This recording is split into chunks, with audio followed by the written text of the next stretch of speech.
fast can stock market sentiment change in an instant? Just ask NVIDIA investors. Nearly $600 billion in market value wiped out overnight. No warning, no second chances. Noble Gold Investments is alerting all clients, diversify now. Market crashes don't wait, so be protected and prepared. For nearly a decade, my friends at Noble Gold Investments have helped thousands protect their wealth with gold IRAs and physical gold. With over $2 billion in precious metal sales, Noble Gold is the trusted choice for Americans serious about financial security. And now when you open a qualified account, you'll receive 2 5-ounce silver America the Beautiful coins free. Visit noblegoldinvestments.com today. That's noblegoldinvestments.com. Don't just grow your wealth, guard it.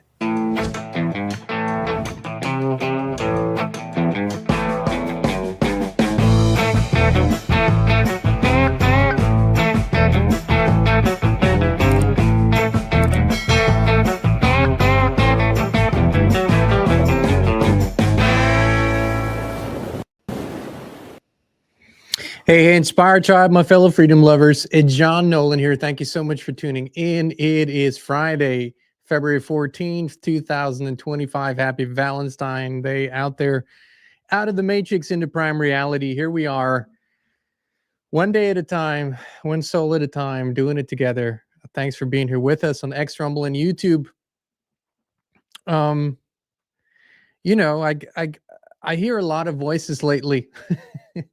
I hear people, you know, call me out or send messages, but I listen to, you know, other voices as well out there. And a lot of times we're sort of getting the message, hey, you know, you're focusing too much on this dark thing or on the wrong timeline, if you will. But I'll tell you the progression just in very quick terms of my journey, because what I really want to talk about today is what is actually the inspiration behind the term and the concept and the plan of this infamous, notorious New World Order. Because if we understand the basic concept behind it, it's actually some really glorious, great news. And I'll kind of say it, they're not wrong. But how they're going about it is completely wrong, but they're not wrong. And I want to talk about that today, but I want to tell you the progression of many people that have been in sort of the public arena of speaking, writing, doing movies, that I consider authentic, truthful, great truth seekers and speakers. And I studied their journey and I compared it to our own journeys, you know, my journey, my wife's journey, and there's a certain similarity. And maybe that applies to you too. So for me, it started very early on. Like, you know, in my early teen, of course, in my childhood years, I couldn't understand why the world was operating, why people were behaving the way that they were behaving. But literally just maybe at 13 or so, I started really diving and reading, right? And then I would say serious research began, I don't know, you know, later teens and then early 20s and then, you know, through the 30s and onward and whatnot. But in the beginning, it was about understanding what is going on in the world and trying to make sense of it and trying to make sense of the things that didn't make sense, the things that I would observe. And so the very conspiratorial stuff, of course, jumped out at me, and I was comparing it to the reality I was observing. And so first, it usually goes through conspiracies in politics and world affairs and wars and, you know, the false history and whatnot. But then, and that's almost the same for everyone, that shifts over into the spiritual.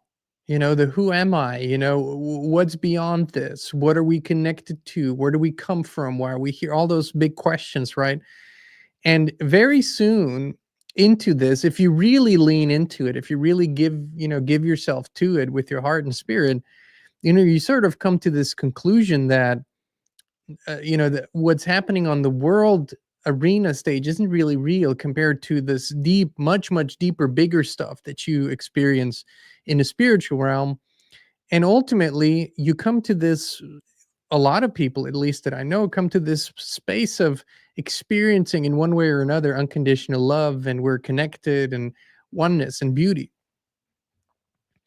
And in that space, you notice that if more people would find out, we would move towards that. That's sort of that's what happens. And here's the interesting part, and this goes for many. When you start implementing this in your life, in your world, you notice the extreme levels of resistance. Unbelievable. No matter, what approach you take, but when you try to simply convey the message of, love and unity and universalness, and that we're ultimately birthed from the same consciousness, that, I mean, the resistance is incredible because of religious programming, because of, you sort of seem to people like you've completely lost your marbles, and can't you see what's going on in the world, and they're watching the news, and they're glued to the newest and the latest and all of that.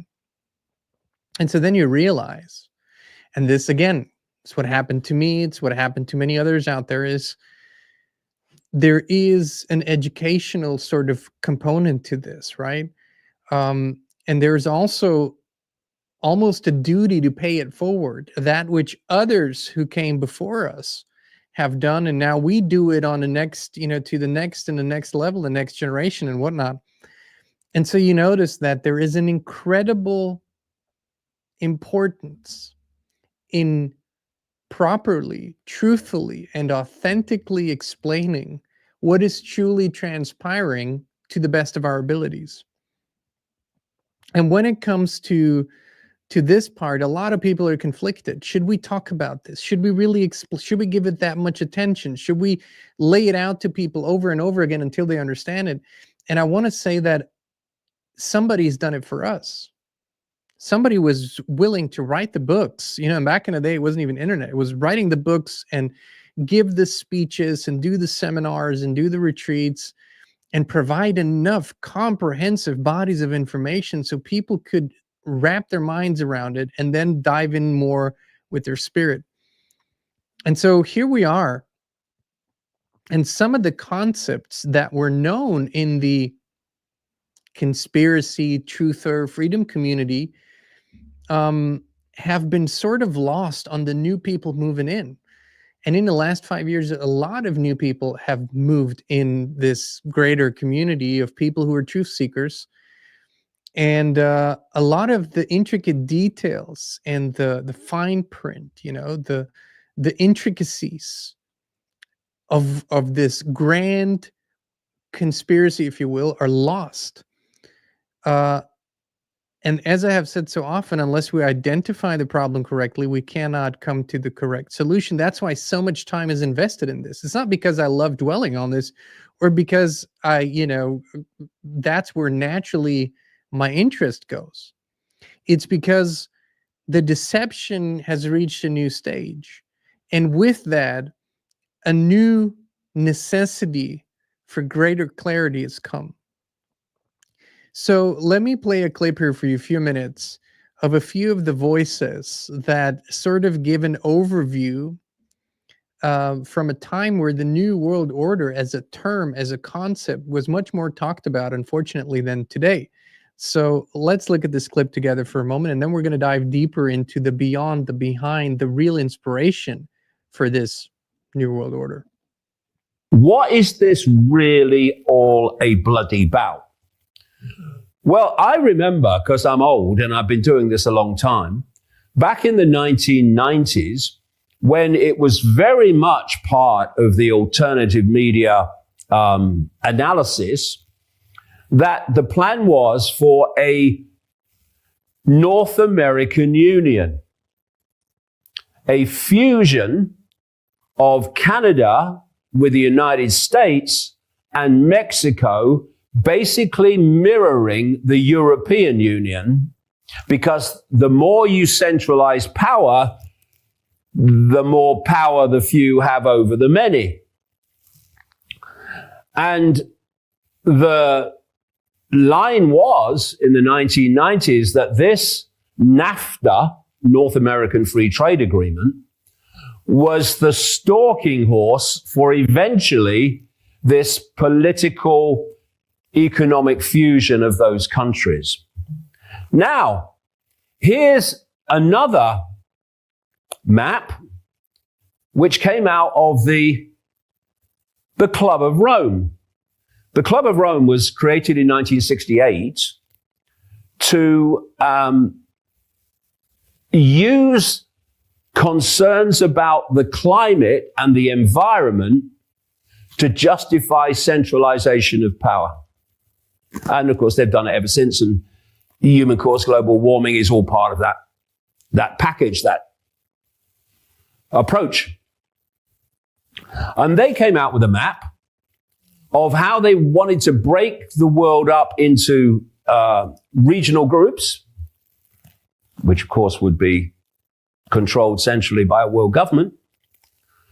And what did they say?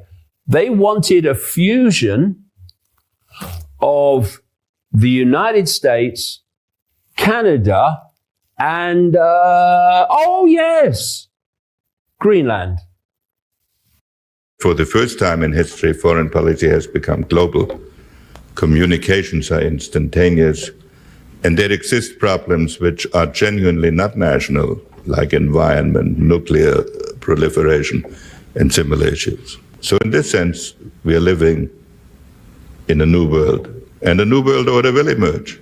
The only question is whether it will arise out of intellectual and moral insight and by design, or whether it will be forced on mankind by a series of catastrophes. That's the challenge of our period. And it makes it, to my mind, one of the most exciting periods in which anybody can live. At a 1991 closed-door meeting of fellow internationalists, billionaire and former CFR chairman David Rockefeller praised his media allies. But his confidence that his words would not leave the room was later broken. We are grateful to the Washington Post, the New York Times, Time Magazine, and other publications whose directors have attended our meetings and restricted their promises of discretion for almost 40 years. It would have been impossible for us to develop our plan for the world if we had been subject to the bright lights of publicity. But the world is now more sophisticated and prepared to march toward a world government. That these men aim to create a world system of financial control in private hands, able to dominate the political system of each country and the economy of the world as a whole. In short, they seek total and quiet control of the entire world. Yeah, so this is a little bit of an overview. You know, you had the David Icke, obviously. This is from just a few days ago. You had Henry Kissinger from 1992, who was an instrumental geopolitical strategist and in the eyes of many, very, very evil. And then this clip of David Rockefeller, who also said in his memoirs, that's from his memoirs, you know, he wrote that some, and you know, perhaps I should read this to you. Let me read this to you here. I didn't put it up, but let me see if I can find it, because I looked it up today. I wanted to get the quote right. Here's the quote. Some even believe, and that's from his 2002 autobiography called Memoirs. Some even believe we're part of a secret cabal working against the best interests of the United States, characterizing my family and me as internationalists, and of conspiring with others around the world to build a more integrated global political and economic structure. One world, if you will. If that's the charge, I stand guilty, and I am proud of it. So, you know, just laid it out there for people in his own book. And why is there such an, on our part, such an emphasis? So, in short and in summary, once again, the idea is to centralize power over the entire world and its population. using advanced technology like AI to do it and to maintain it and to keep it. But where's this born from? Now let's remember that in this world, in this construct, everything that you see is a copy or a imitation of the real thing. So when you look at your devices, your phones, for example, what can it do? It can transport your voice, your thoughts actually, because your thoughts are expressed through your voice, anywhere in the world to someone who has another device to receive it. Now, in recent years, that includes video, image, everything, right? Nobody, that's not a new invention. That is an emulation, a simulation, a copy of the real thing, which we could describe in our world as telepathy, as communicating with someone mind to mind. You can look at any device, any technology in this world, and it fits that description. It is a copy of an ability that we either used to have or in our purest form have, right? It might be underdeveloped. It might have been restricted in one way. We might have been genetically altered. We're of course programmed. We're basically hypnotized. All of those things keep us, unless we put a tremendous amount of effort into it, into living these abilities every day. So what is this new world order a copy of? Well, the ultimate goal is the hive mind, right? Is the uploading what these entities deem to be our consciousness, which is really our personality, uploading this into the hive mind and hijacking all of our minds and creative powers. So that is really ultimately what all of this is about. This is what then gives the control structure. So what is the real thing? Because this is the copy. That's why I said they're not wrong in the basic fundamentals. They're just completely going about it the wrong way because they want the opposite. They don't want consciousness to rediscover itself to the fullest, but they want control over it to the fullest. So the real thing is that you could imagine that when we are unburdened by all this crap, we can clearly see and feel that we are of one universal consciousness. Yes, having individual expressions of it. Yes, having an individual viewpoint, but always feeling a connectedness, a oneness. And I don't want to emphasize the word oneness too much because people think we're all the same then. That's not putting it right. It is knowing at all times and feeling, more importantly at all times, that something connects us, that we are ultimately created from the same energy. That's putting it more properly. And that such a shared consciousness, when it is recognized and embodied, does not fight each other or war with each other or commit violence against each other, because it is literally committing violence against yourself, right? Against in that consciousness sphere. So in that sense, outside of this world, and this is what, for example, whatever you might believe about the realm that's beyond this, the astral or the other dimensions, but no one has ever come back and had an NDE, a near-death experience, come back and said, I couldn't understand anyone over there. I didn't get their language. I didn't know what they were saying. I had to have a translator. As a matter of fact, almost everyone that I've ever heard said, there was a connection. It was like the words were in my mind. So even though I do believe that this astral, this next dimension, is still part of the simulation, but it is already pointing more towards what the real thing actually is. And so in our real expression of who we are, there are no languages, there are no nations, there are no flags, there are no national governments or individual armies or anything like that, because there's no necessity for it. Why would there be a necessity? if our shared experience is about co-creatorship, right, rather than competition. And so ultimately, this new world order aims to emulate artificially, in an inverted way, that state by connecting us and putting us into the hive mind by having this AI hybrid connection. The good news for us is that we can look and see through it and actually work on the real thing, right?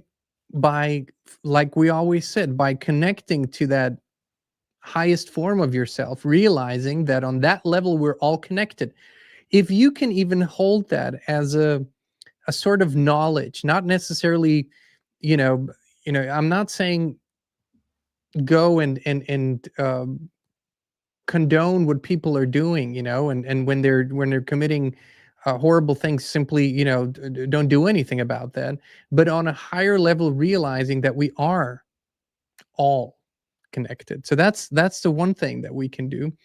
And the other realization is that if this world, this particular construct, um, were to be brought back to balance, the outcome would naturally be that we would speak with one tongue again, right? We wouldn't be separated by language. The outcome would be that we would see the same truth again. We wouldn't be programmed any longer in, through psychological operations and religions and mass hypnosis and electromagnetic fields and whatnot, but we would see the same truth. We would speak with one tongue. We would acknowledge the fundamental basics. So, in a sense, the idea of a unified world isn't something bad. In thinking about what are borders, right?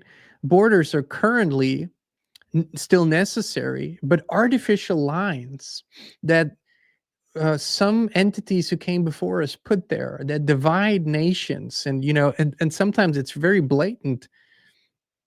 Within a few miles of those artificial lines, where people share theoretically very similar space, they live in very different cultures and speak different languages and believe different things because there's an artificial line. After you reach a certain level of awareness or consciousness, that doesn't make any sense whatsoever. But because the average level of consciousness and comprehension is still in separation, we still need those things. We still need those borders. You can't just tear them down. Where you do it and where they try to do it and where they actually make it happen, it has some very severe consequences, because you cannot regulate or mandate consciousness into a state. It has to actually develop, and this is what's been suppressed, right? Our development, our raising of consciousness has been artificially suppressed. Why? In order to give the justification that because people are the way they are, and because corruption and greed and all is the way it is, we need to have more centralized control over everything. That will be better for everyone. So the reason why this subject is flaring up among only a few in the alternative media, like ourselves, I know David Icke's talking a lot about it, or the entire Iconic platform is talking about it. There are some other voices out there, Max Egans of the world, and the Jeff Berwicks and others who are sort of awake to this and aware. They're not hypnotized by current events. They're still keeping enough distance from current events to see it in the bigger picture. The fundamentals of this plan, of this New World Order plan, are not only still in place, they're still being implemented. They're being implemented in a new packaging, but the fundamentals are going in the same direction. As a matter of fact, nobody's ever come out of this new movement and said, hey, just by the way, we all are aware what this New World Order thing was and what organizations were part of it and conspired together to bring this about. And we're completely unequivocally saying that we have nothing to do with it, that this is not what our movement is about. And, saying this out loud wouldn't be such a bad idea if these people are for real. But fundamentally, in the background, the same organizations, the same groups of people, and the same streams of finances are still in place. So this is still ongoing. And that's why the education about it needs to be ongoing. That's why the bigger picture and presenting it at different times to different people in different languages and voices needs to happen. I've done a quick overview of the so-called alternative media in the United States and abroad, which is a lot of the seekers and speakers have really heavily aligned with the Trump, the MAGA, /Q movement, sort of the mashup of it all. And they quit talking about the New World Order. They used to, but they quit. And I wonder why. Why don't we contrast and compare? Why don't we look at the outline of what was put out there through all the organizations, from the Club of Rome to the Committee of 300 to the Council of Foreign Relations, I mean, there's so many, right? From back in the day, the Illuminati, which, whatever, there's actually hundreds of organizations, including the ones that are actually known to the people, the UN, the World Health Organization, and all those organizations. Why don't we contrast and compare what was laid out by them, the Rockefeller foundations and everyone, and what is happening in the world? It's easy. Does it match up or does it not match up? When it matches up, the only way to discount it is because you're telling yourself a story, some sort of justification. They're faking it. They're playing 6D chess. They're the good guys doing the same things, but because it's the good guys, it's okay. I don't buy any of these stories. Fundamentally, the same agenda is still unfolding. And fundamentally, we need to be aware of that, because otherwise we're inadvertently, and many people are doing that, inadvertently giving ammunition and support and help to those who are working on an agenda against us. And this is the brilliant move in my perception. And I'm saying this right now, like I've said quite a few times before. If I turn out to be wrong, I will say it. I have no false pride. I can totally say when I was wrong. And I'll say, hey, I was wrong about this. So far, what I'm seeing is this is still ongoing. New packaging, new direction, and turf wars. And this is what people don't consider. Turf wars are still in place as to who will be sort of on the leading edge of this new order, who will have, generally speaking, control of a centralized structure.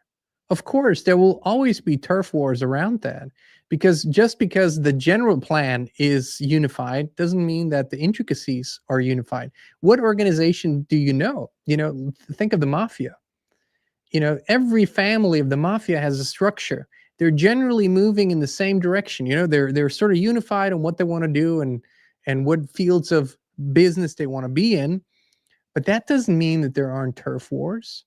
Wouldn't it be strange to say that just because there's a new boss that the mafia is not the mafia anymore, that they're not doing what they have been doing, that's usually not what happens.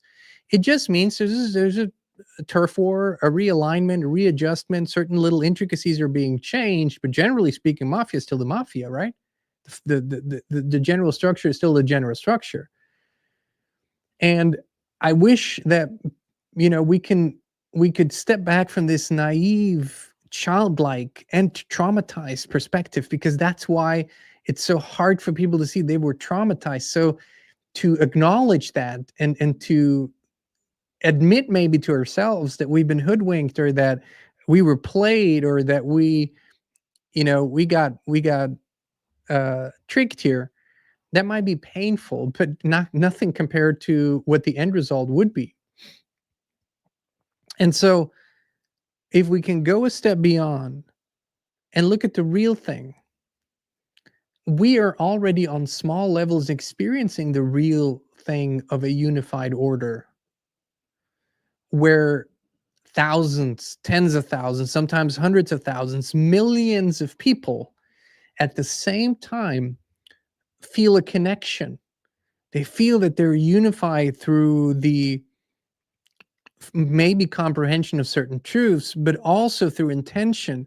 They're unified on a level that can't be quantified, but it's like a thread, or a cord, if you will, that connects us all, and we're beginning to feel it deeper and deeper.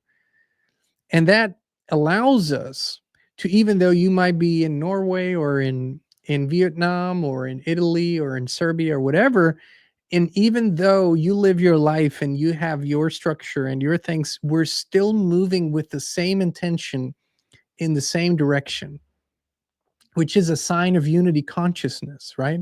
And we are doing it. That is happening on a much too small scale yet, but we're working on it. And that work, revelation, this is a time of revelation, and we can't ignore that. People have this very individual viewpoint that if they have understood something, if they have gotten it, that means that now everybody's gotten it and it's time to move on. But that's not the case. The vast majority of people out there cannot see the plan. They're not aware that there really is a plan. The best that they could see is, oh yeah, there's these globalists, and this whole globalist thing is not working out so well. Well, they're constantly rebranding things, right? And they're moving into different language so that people say, oh, we're not talking about globalism anymore. Cool. Great. Okay, so we defeated it. No, it just rebranded into whatever, the Great Reset or something else. And so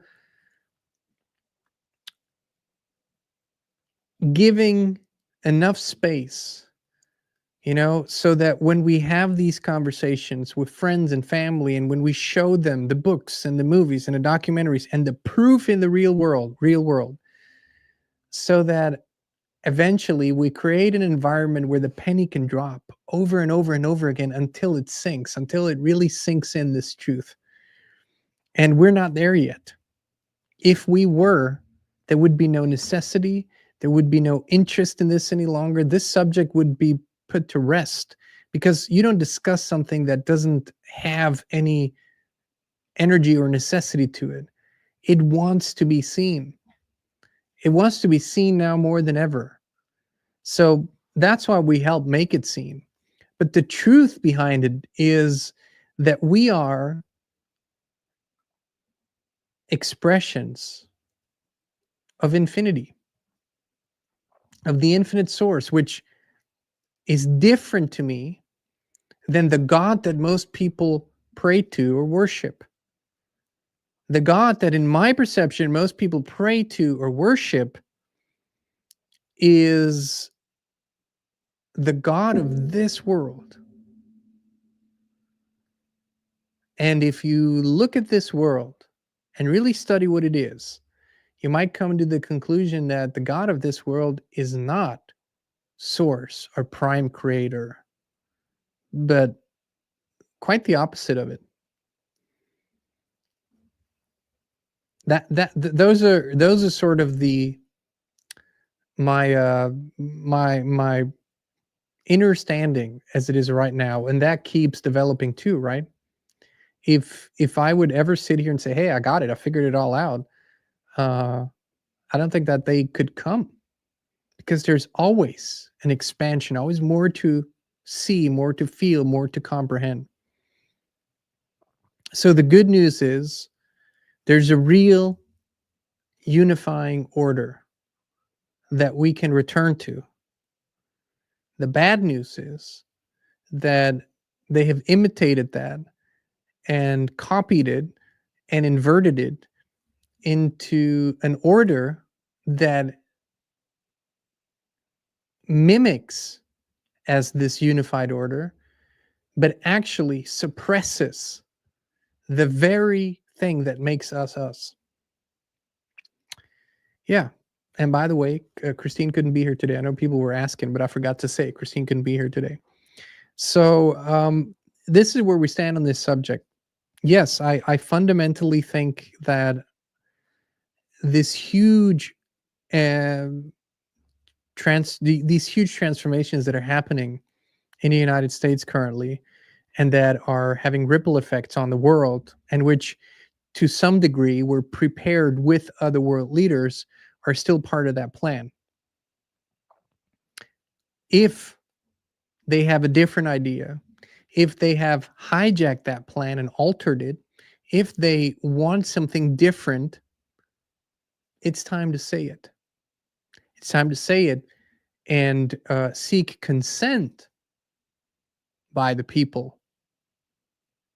Say, hey, we realize that there was this nefarious agenda in place which seek to suppress and control all of the people by the most horrible means possible. But we have not only uncovered this, but we have actually taken over the structures, taken over the resources, and we're ending this.